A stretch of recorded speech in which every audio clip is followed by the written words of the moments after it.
Welcome everyone to the side event, The Importance of Civil Society Engagement in the Implementation of the UNTOC and How to Do It. Thank you all for being here today with us in this important discussion. I am Ana Paula Oliveira, an analyst at the Global Initiative Against Transnational Organized Crime. I'm working as well with our UN engagement team, and it's a pleasure to be here today in this panel with government, civil society representatives and others to discuss this important issue. As the COP is the main forum to discuss the implementation of the UNTOC, we are here today to discuss how civil society can meaningfully contribute to this implementation process.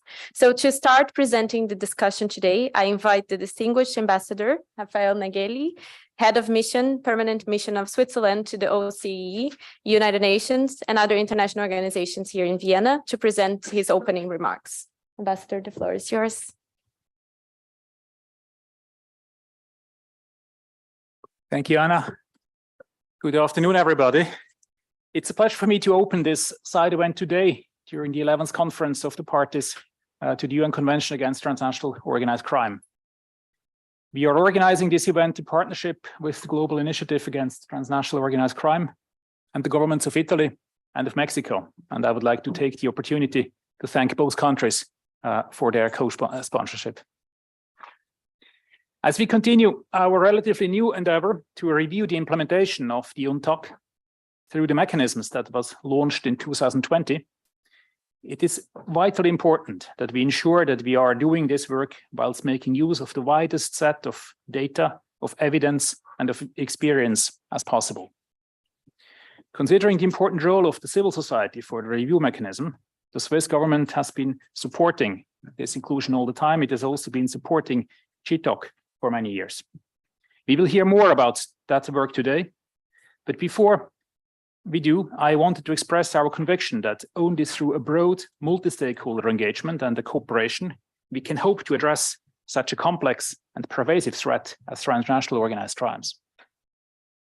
Transnational organized crime is not just an issue that is discussed here in Vienna.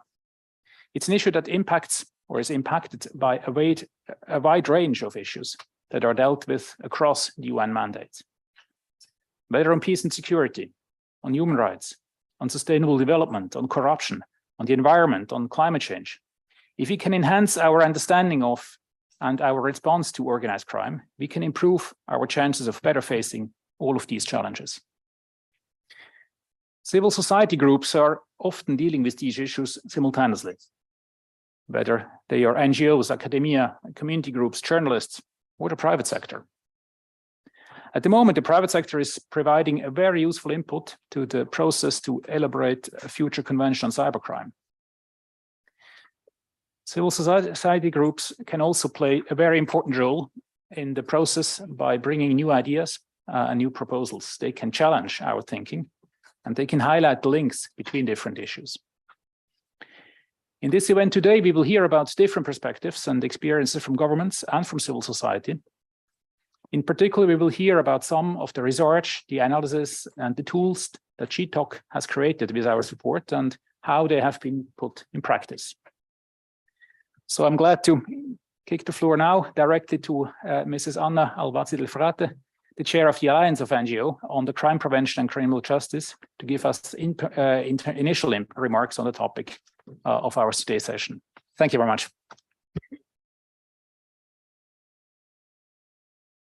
Thank you very much, Ambassador. Good afternoon.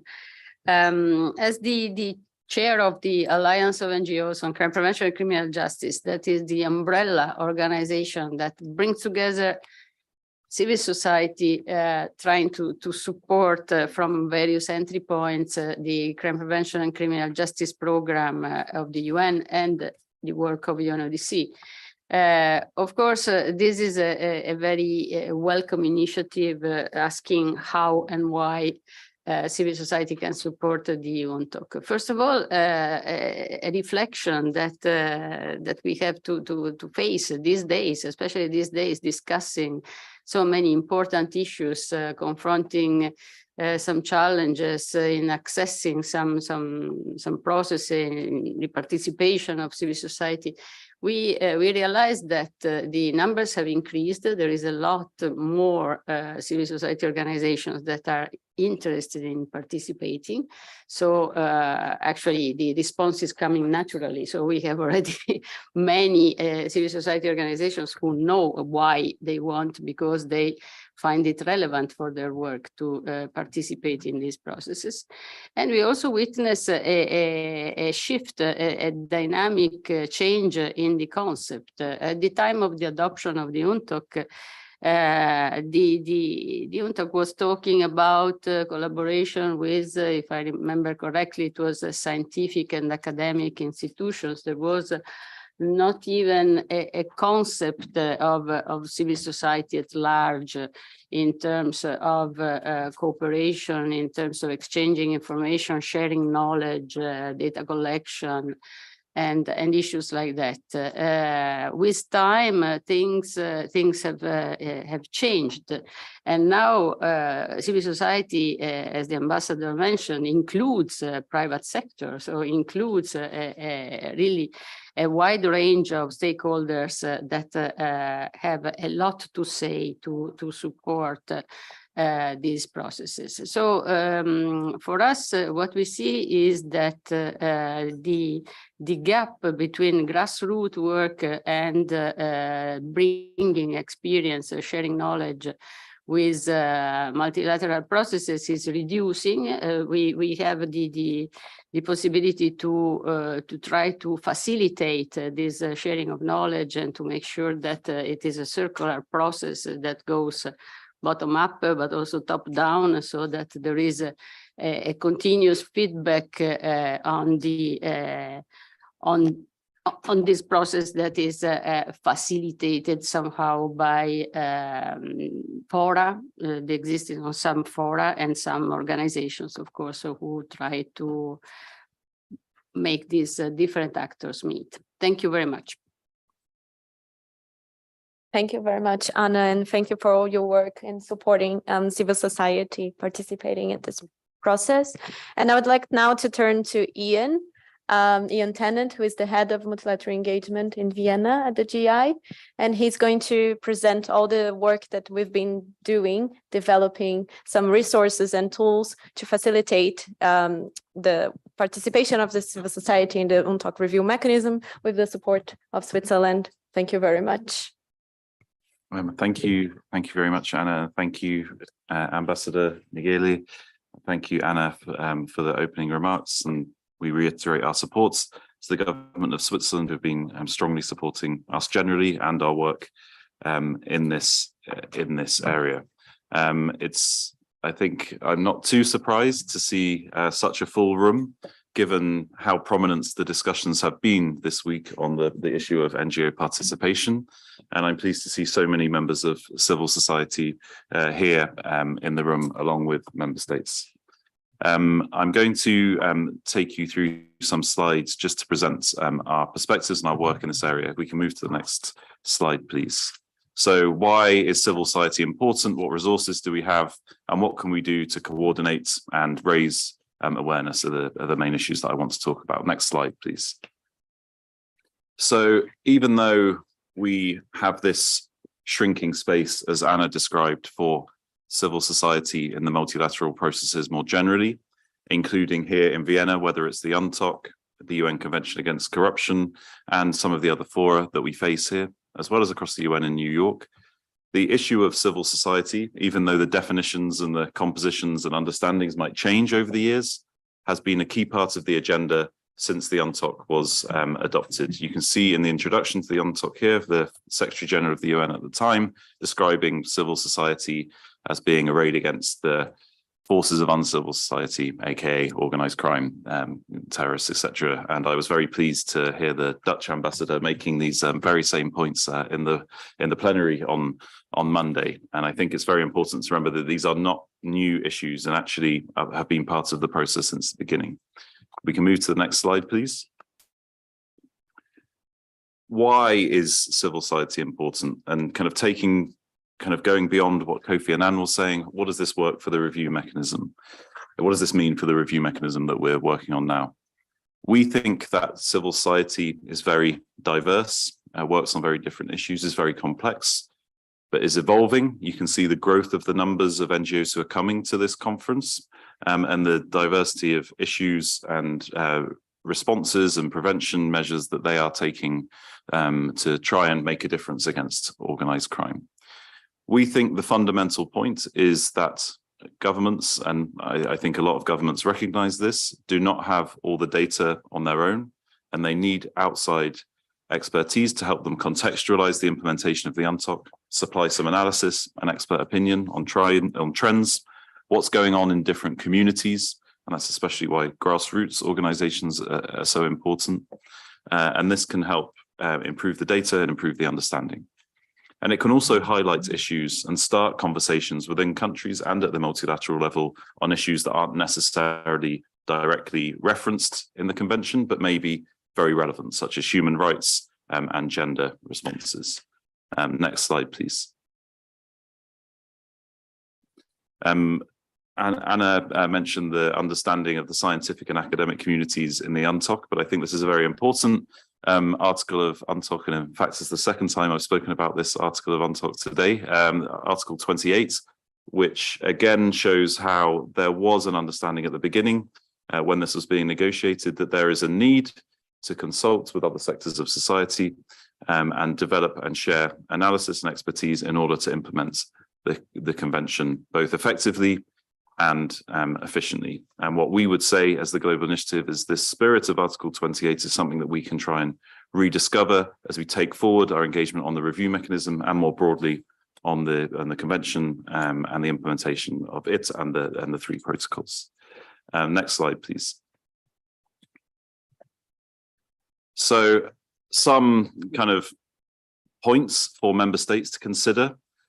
We have worked in a few countries, including Switzerland, Pakistan, we'll hear about later, also with colleagues in Canada, to take some first steps of engaging with civil society on the UNTOC review. And one of the questions that we get asked is, what do you mean? What do you mean by civil society? Who are they? And the kind of first response to that is that it's very diverse. And unless you are looking at specific protocols, you will not find a homogenous group of NGOs working on organized crime. There will be bar associations, universities, professional associations, private sector, researchers, and very importantly, community-based NGOs. So you need to be prepared for a large group and a diverse group to be involved, and they might not give you easy or uniform responses when you ask them questions about organized crime. The second point, which we think is very important, is to, as much as possible, be transparent and open so that there is some public information available for civil society organizations so they can see what you are doing when you are starting a review process and they can understand how to get involved.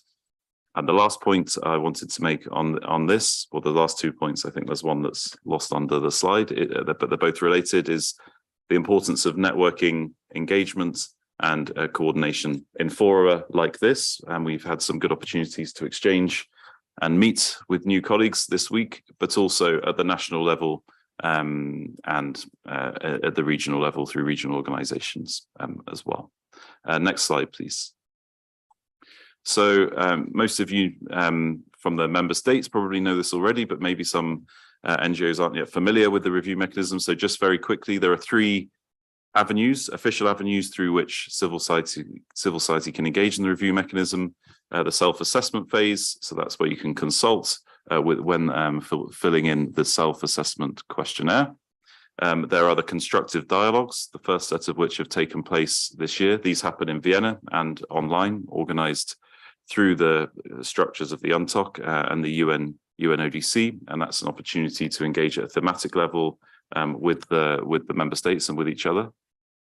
And lastly, here at the conference. So we've seen lots of NGOs making statements, including under the review mechanism agenda item, which took place this morning. This will happen every 2 years. So we've developed a number of tools. If we can go to the next slide, please. With the support of the government of Switzerland. Firstly, very importantly, we're working in partnership with the UNODC Civil Society Unit on this very issue. They have a program, the Stakeholder Engagement for Youth program, which GI-TOC is an implementing partner in. You'll hear more about that at a similar side event taking place after this. We, as GI-TOC, also organize training sessions, briefings, coordination, networking, and kind of generally advice to civil society who are in touch with us.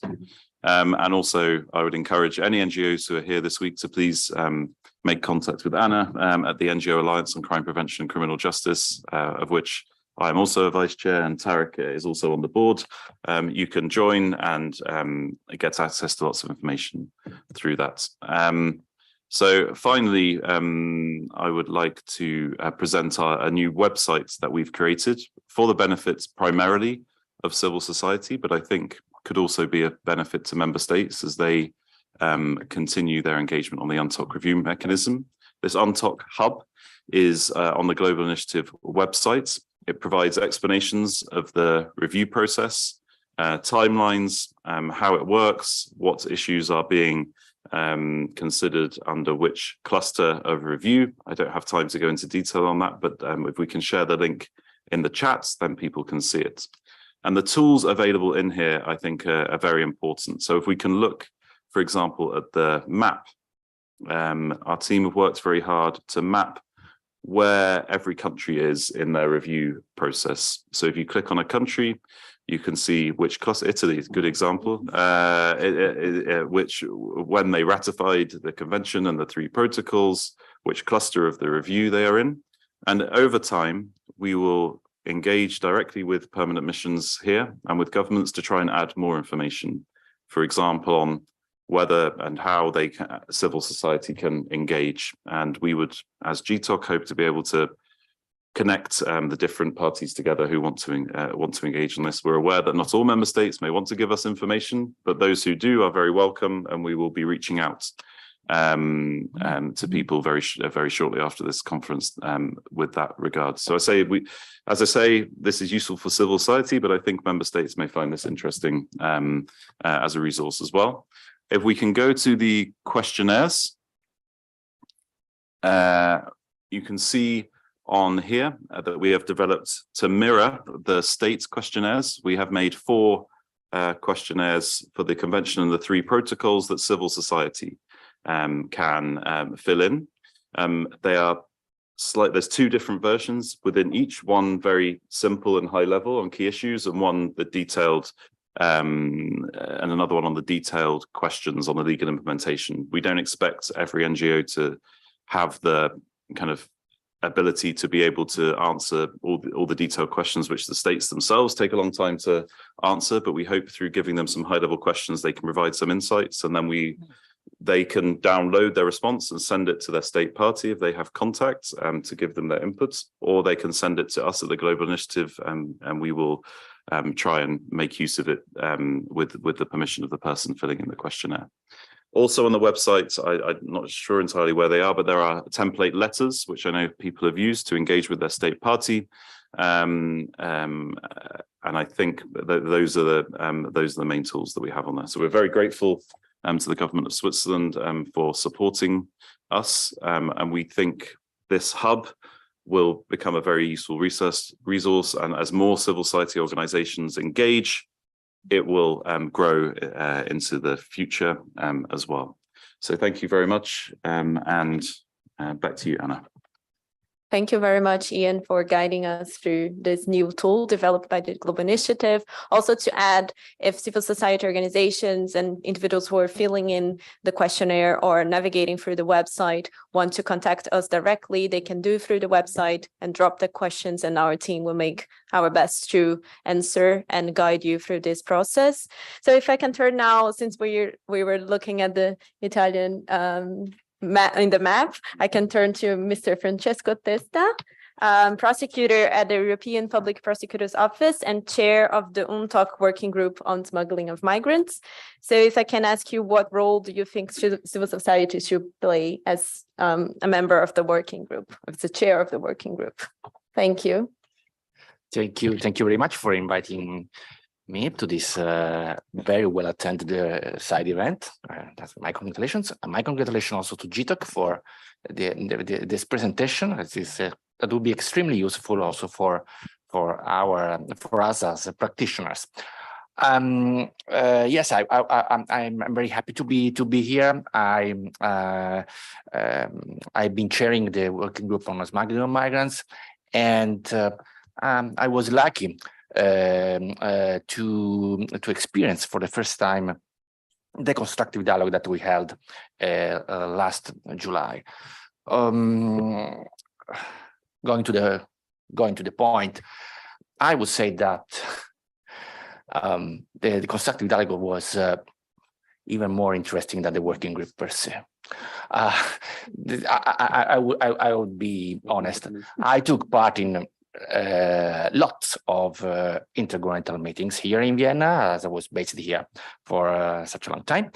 But the number of inputs and the quality of inputs that we got in the constructive dialogue was unprecedented. Of course, we saw that not all state parties were there. Okay, only the most interested were present in the constructive dialogue. But again, the quality of inputs and the variety of suggestions that we got from representative of all regions in the world was excellent. Was extremely useful. Of course, we also experienced some procedural difficulties that we are going to try to manage in the conference of the parties in order to avoid for the next time to have the participation of some representative blocked for such a long time. But the impact was extremely useful.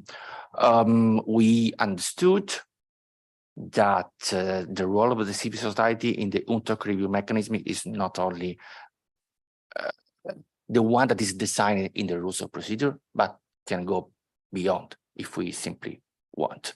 Yesterday, I not reveal nothing that is secret. Yesterday, we had some talks with the Secretariat. So one idea came to our mind, because the review mechanism is taking its first steps, and so this year nothing is no information are available on the outcome of the review process. But next year something would come, something would be available. So next year would be extremely useful to have in the working groups, as well as in the constructive dialogue, the focal points of some papers, of some states under review, to be present and to tell us what they are doing, what are the first outcomes of the review process. That would be extremely useful, because the Secretariat is also experienced some of the difficulties that we as negotiators of the review process, of the review mechanism, of course, anticipated in the past. But some difficulties, some hurdles are there. The languages for the review, the appointment of focal points that is encountering some delays in many countries are problematic. So we have to engage with them and to find out some practical solution that would allow the review process to start and to continue as smooth, in as smooth as most possible manner. If I have one minute more, in general terms, as you pointed out, I've been working in as a prosecutor in Sicily, and we in the south of Italy. I understand our we experienced the first civil society engagement in combating organized crime in Europe. I don't know what to talk about other regions. The civil society organization spontaneously born after the killing of Judge Falcone and Judge Borsellino in Palermo, after the killing of journalists such as Giuseppe Fava in Catania. From that moment on, civil society organization has structured themselves in a very, very powerful manner. And being as a prosecutor, I would confirm that when you are called to apply to enforce the law, you always ask yourself, am I doing this one alone, or have someone beside me? What I'm doing for is something that will help my country, or is something against my country? Well, understanding that the prosecutor's work is something that is in the interest of countries, is something that supports you. It's something that gives you confidence in doing your job properly and in a proactive manner. This is what we feel in Italy, and and I completely share the views of those that are sure that the engagement of civil society is not only important in the implementation of the convention or in supporting the victims of crimes, but it's also important. It is key in building resilience on territories that are so affected by criminal organizations. I thank you very much.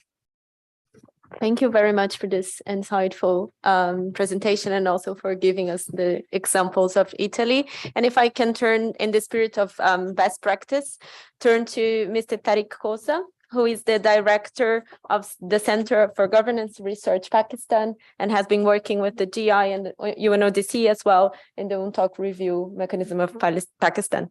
The floor is yours. Thank you very much. Ladies and gentlemen, great honor, I feel, and a pleasure to briefly share the contribution made by the civil society during Pakistan UNTOC review process in partnership with Government of Pakistan, UNODC, and the Global Initiative. It all started last year by getting the guide for stakeholders' engagement jointly prepared by the UNODC and the Global Initiative. I must acknowledge the proactive approach of the Global Initiative and the UNODC Civil Society Unit. This was followed with a concept note and meetings between the National Initiative Against Organized Crime in Pakistan that was launched in November 2019 with the UNODC UNTOC Secretariat as well as Civil Society Unit and with the Global Initiative. We used this guide's template. So civil society approached the Government of Pakistan to nominate the national focal person to spearhead the review process. And we use these guidelines and templates came extremely handy. So I urge all CSOs to really take guidance from this kind of a tool, which is very effective.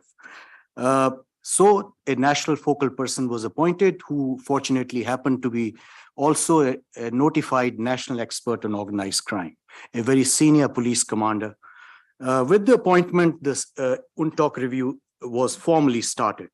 The next was putting together a team of experts, lawyers, practitioners, academics, and private sector.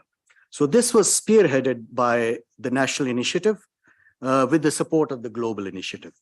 And National Focal Person was provided a team of independent experts and academic and researchers, apart from the focal persons that were nominated by the Government of Pakistan from each relevant institutions.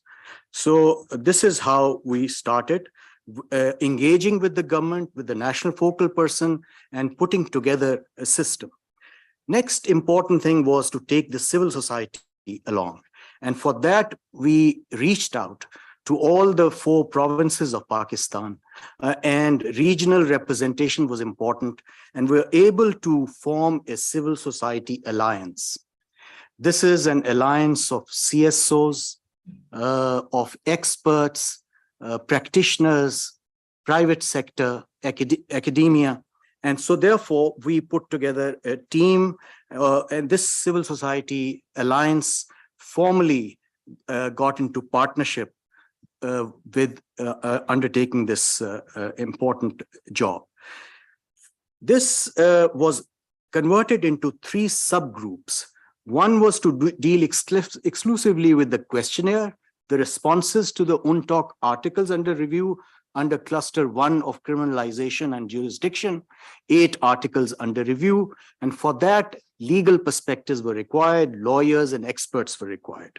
National focal person was supported in that context. The second subgroup was the serious and organized crime challenges facing Pakistan. And for that, in collaboration with the global initiative, we came up with a national strategy against serious and organized crime in Pakistan. And this was basically to support the national security policy of Pakistan, that a strategy document needs to be, and the action plan needs to be devised. The third perspective was that of victims, gender issues and human rights. This was very important from the perspective of civil society. So these subgroups then started working, and this led to this our request through the government of Pakistan and our national focal person to the UNODC that after Mexico, let Pakistan be the second globally and the first in Asia, a country to launch the pilot initiative in this UNTOC review process. This was agreed, and we started a scoping meeting on 24th of August. All the civil society organization, global initiative, UNODC participated in that 4-hour marathon session of discussing all these issues, putting together the priorities that had to be placed before the government of Pakistan and different stakeholders. And finally, it led to a 14th of September pre-meeting in Islamabad, and then 15th of September, pilot initiative was launched formally by the government of Pakistan, their interior minister and other government stakeholders. And I'm glad to report that our civil society unit of UNODC and UNTOC Secretariat was represented. And Ian Tennant from here, from Global Initiative, also spoke at the occasion. So it was an important, the civil society alliance out of this pilot initiative came up with a 6-point agenda for consideration by the government of Pakistan and different stakeholders as far as what are our priorities, the priorities of the civil society, what areas need to be addressed. So I placed those in this report, which is shared and is available on the website also. And this 6-point agenda was endorsed by 50 CSOs, experts, academia, and private sector. Now, what is the follow-up after the pilot initiative launch? We are now very closely working with Global Initiative and UNODC Civil Society Unit, the UNTOC Secretariat, and have a trilateral framework of collaboration. This is Government of Pakistan has assured of sustainability and transparency in this process. UNODC and Global Initiative are our partners. They provide international best practice, and we are going to consult Mexico also because they were the first to do that. And this week provides us an opportunity to share experience. And finally, is the Civil Society Alliance of about 50 CSOs, NGOs that are very actively now engaged. This is a starting from the first cluster. It's a long way process. At least a foundation has been laid for subsequent clusters and subsequent years in which we have to collaborate with the government, with civil society, with international key stakeholders and players. It gives me, I feel very humble with complete humility, would I say that this is an effort which has started in a positive direction, and we need to now take it and streamline it accordingly for our future endeavors. Thank you very much, ladies and gentlemen. Thank you very much, Tariq, for guiding us through the this insightful and very interesting process. And yes, I hope that this motivates others to continue. Now I think we have some few minutes for questions and answers session. I can take 2-3 questions from the floor.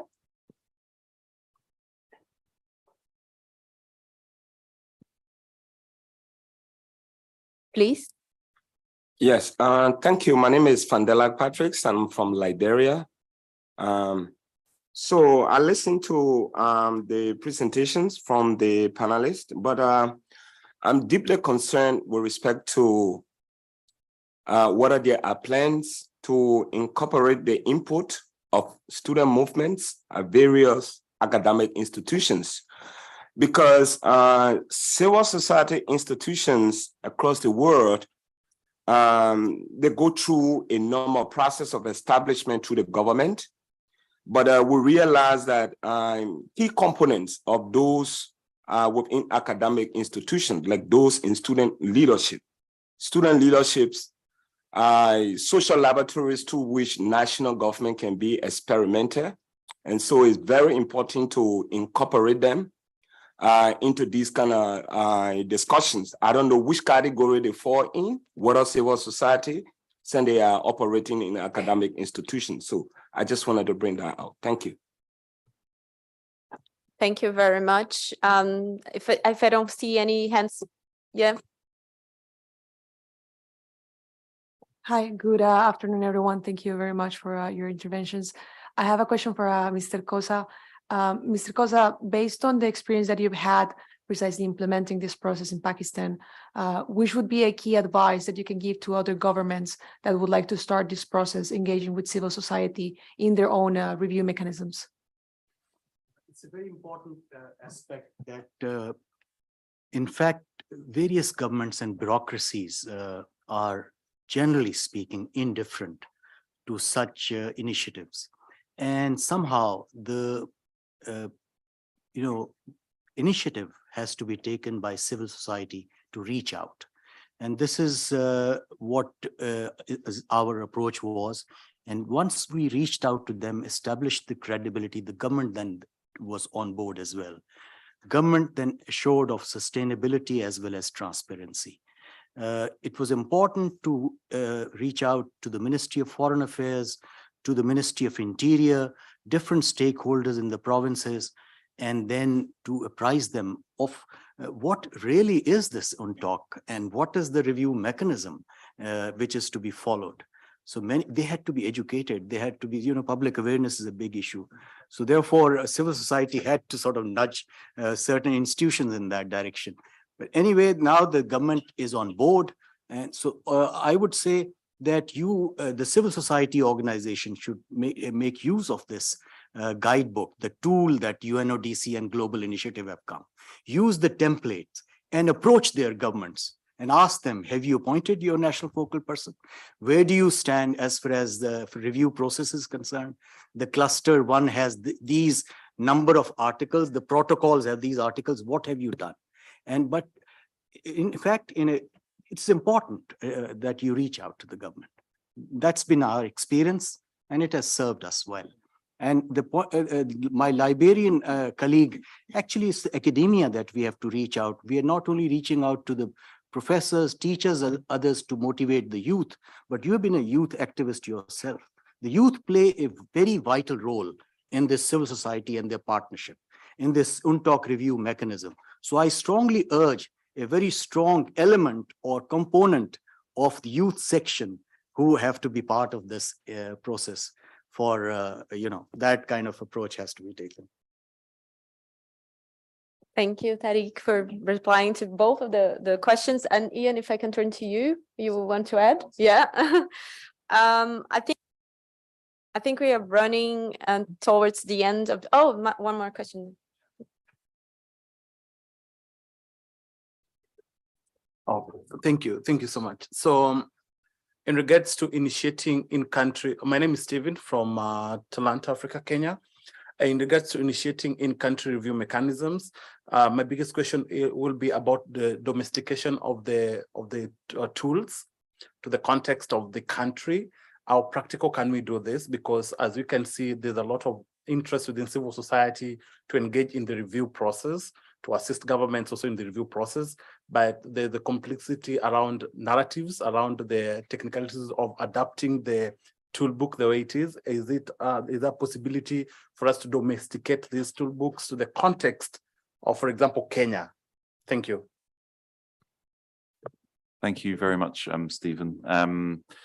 I think that this is the reason why, at least in the work that we've done at the Global Initiative, when you look at the questionnaires we've created, there are two different versions. One which allows you to be a bit more free with the language and the issues that you want to raise, and we can talk more about general issues and the narratives that you want to follow. And the other one is very strictly in line with what the convention says. So I think what we think is very important through that and through the engagements that you have is not only, I don't think the value of the engagement is only in looking at the review of the provisions of the convention.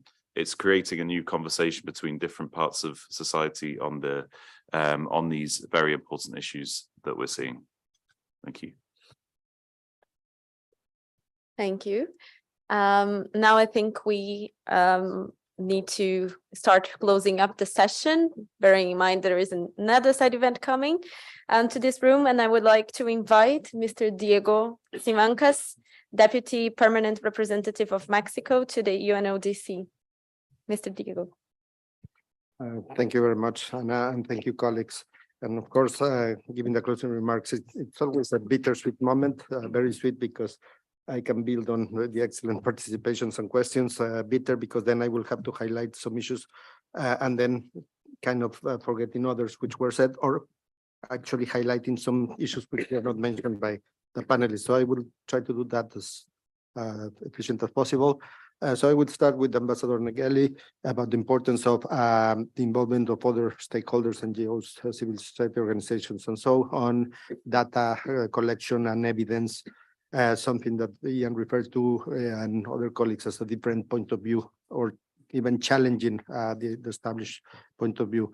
Yet, Ambassador, you referred to new ideas, the challenges as mentioned. You didn't refer to the importance that this engagement has to bring back governments close to the societies. We need to start by recognizing that there's a divide, and sometimes the divide grows a lot. So they help us to connect back to our own citizens, and that's, I would say that it's one of the important first steps that we need to take. And I refer to the discussions or the false division or between civil society versus NGOs. Unfortunately, and I'm speaking now as facilitator of the current negotiation of the L10 resolution on trafficking firearms, that is not completely overcome. We have been discussing for several days precisely on these issues, notwithstanding the preface put forward at the time by Kofi Annan or references such as Article 28, I believe that you highlighted. There's still this lack of understanding for tactical reasons, real, personal, or national, but it's a reality and it's something that we need to address. Ian, you mentioned 3 avenues. I would say that you missed one, very important one, a 4th avenue for engagement, which is precisely this type of exchanges. And it's something that we have used even in our negotiations whenever there's a questioning on why and how other stakeholders should be engaging and involved in this type of processes. We always refer as well to this type of exchanges. The exchange of best practices, something that was just challenge or question, I would say question more than challenge in my negotiation. It was correctly solved. To exchange best practices, to have these questions on what to do, how to do, to allow you to go back to your own countries, for example, to our colleague of Liberia saying, we heard the panelists from Mexico or from Pakistan and they can do it. And that will help you launching this conversation internally. Or I will have a Mexican NGO, Dignificando, Monica, seizing this opportunity to pinching me and saying, I want to be included in that process.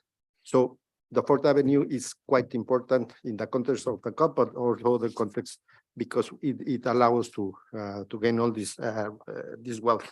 To Francesco, first of all, you missed to highlight the results of the paternity test of the review mechanism. But also, and I will highlight that, we had the first edition of the constructive dialogues. We took note of the suggestions that they are putting forward.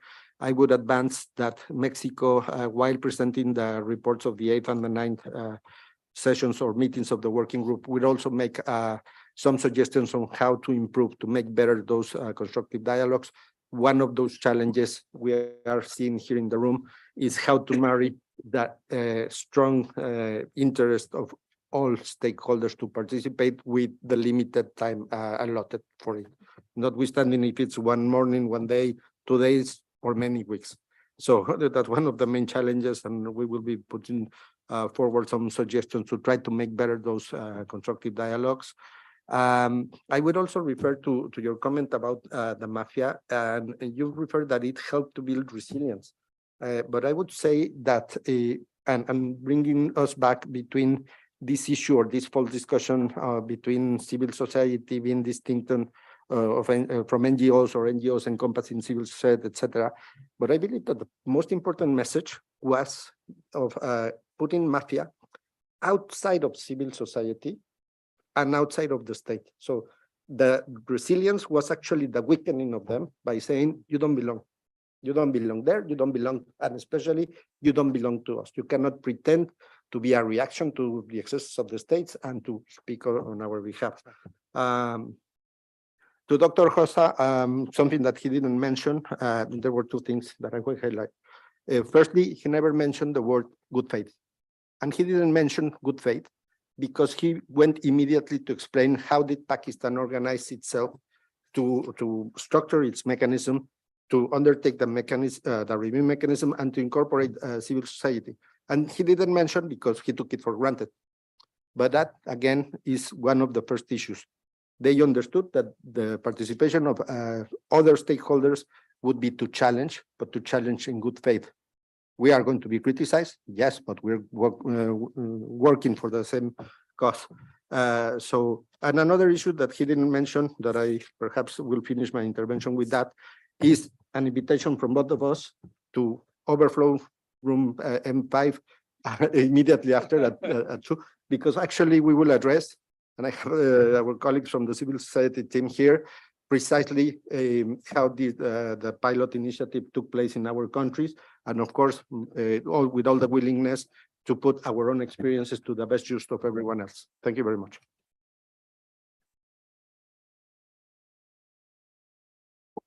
So before we all run to room 5, I would like to thank very much all the participation of all the audience, the panelists, and the government of Switzerland, Mexico, and Italy for co-sponsoring this event. Thank you very much all.